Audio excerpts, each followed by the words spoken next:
Шановні глядачі, я вам хочу показати чарівні краєвиди села Петранка. Це моє рідне село. Ось як зараз, на жаль, вже не видно. У цьому лісочку є два будинки. Там живе пан Штефан.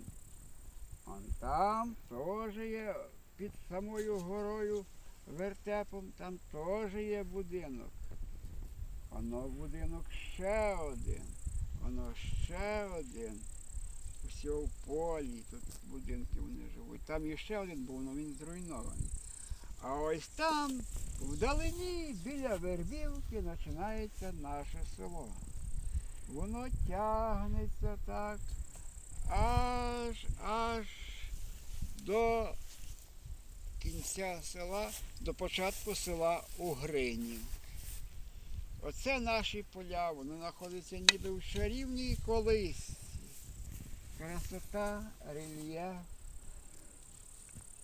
Просто насолода. А от тут урочища, Білунка, Гай один наш, другий. А ото великий такий потік з корчами, там називається Бучкан. Це, певно, татари його назвали, бо Буча по-татарськи це яма. А певно, широка яма, чи що там кан, то означає, не знаю.